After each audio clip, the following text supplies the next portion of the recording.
Iran, যা ঐতিহাসিকভাবে পারস্য এবং রাষ্ট্রীয়ভাবে ইসলামী প্রজাতন্ত্রী ইরান নামে পরিচিত, পশ্চিম এশিয়ার একটি দেশ। এর উত্তর-পশ্চিমে আর্মেনিয়া ও আজারবাইজান, উত্তরে কাস্পিয়ান সাগর, উত্তর-পূর্বে তুর্কমেনিস্তান, পূর্বে আফগানিস্তান, দক্ষিণ-পূর্বে পাকিস্তান, দক্ষিণে পারস্য উপসাগর ও ওমান উপসাগর এবং পশ্চিমে তুরস্ক ও ইরাক অবস্থিত। ইউরেশিয়ার কেন্দ্রে এবং হরমুজ প্রণালীর নিকটে অবস্থিত হওয়ায় দেশটি ভূকৌশলগতভাবে খুবই তাৎপর্যপূর্ণ।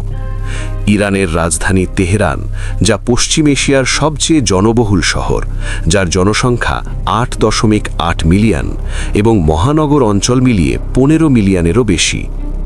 ইরানের জনসংখ্যা 83 মিলিয়ন এবং এটি বিশ্বের 17তম সর্বাধিক জনবহুল দেশ।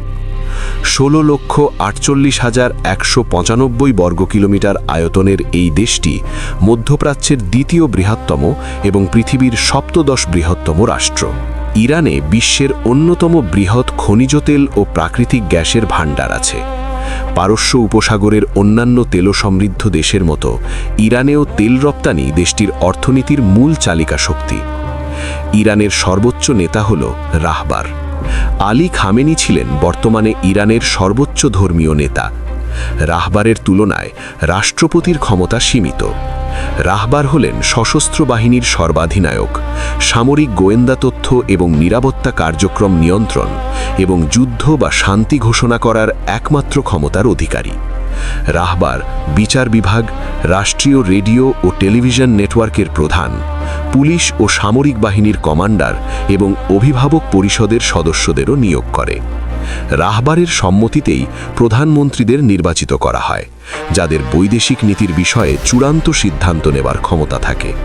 রাষ্ট্রপতির কাছ থেকে প্রার্থিতা জমা দেওয়ার পরে সর্বোচ্চ নেতা বা রাহবার প্রতিরক্ষা, গোয়েন্দা ও পররাষ্ট্র মন্ত্রণালয় এবং অন্যান্য শীর্ষ মন্ত্রণালয় সমূহের মন্ত্রী নিয়োগের সাথে সরাসরি জড়িত। ইরান-মার্কিন সম্পর্ক। দ্বিতীয় বিশ্বযুদ্ধের সময় ইরানে যুক্তরাজ্য ও সোভিয়েত ইউনিয়ন আক্রমণ করেছিল। উভয়ই মার্কিন মিত্র ছিল, কিন্তু যুদ্ধের পরে সম্পর্ক ইতিবাচক ছিল যতক্ষণ না মোহাম্মদ মোসাদ্দেগের সরকারের শেষ বছরগুলি, যাকে কেন্দ্রীয় গোয়েন্দা সংস্থার দ্বারা আয়োজিত এবং MI6 দ্বারা সহায়তা করা একটি অভ্যুত্থানের মাধ্যমে উৎখাত করা হয়েছিল। এরপরে শাহ মোহাম্মদ রেজা পাহলভির আধিকারিক শাসনের এবং মার্কিন সরকারের মধ্যে ঘনিষ্ঠ জোটের যুগের সূচনা হয়।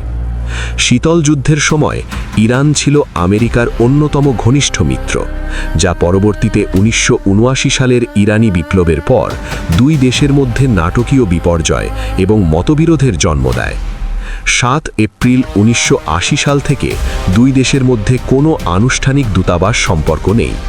2028 সালের আগস্টে ইরানের সর্বোচ্চ নেতা আলী খামেনি মার্কিন যুক্তরাষ্ট্রের সাথে সরাসরি আলোচনা নিষিদ্ধ করেন। মার্কিন বিচার বিভাগের মতে ইরান তখন থেকে মার্কিন প্রেসিডেন্ট ডোনাল্ড ট্রাম্প সহ মার্কিন কর্মকর্তা এবং ভিন্ন মতাবলম্বীদের হত্যার চেষ্টা করেছে। গত 28 ফেব্রুয়ারি 2026 তারিখে ইসরায়েল এবং মার্কিন যুক্তরাষ্ট্র ইরানের বিভিন্ন স্থানে যৌথ আক্রমণ শুরু করে। ইসরায়েল কর্তৃক রোয়ারিং লায়ন এবং মার্কিন প্রতিরক্ষা বিভাগ কর্তৃক অপারেশন এপিক ফিউরি নামে পরিচিত এই অভিযানটি গুরুত্বপূর্ণ কর্মকর্তা, সামরিক কমান্ডার এবং স্থাপনাগুলিকে লক্ষ্য করে পরিচালিত হয়েছিল। এই হামলায় সর্বোচ্চ নেতা আলী খামেনির হত্যাকাণ্ড অন্তর্ভুক্ত ছিল।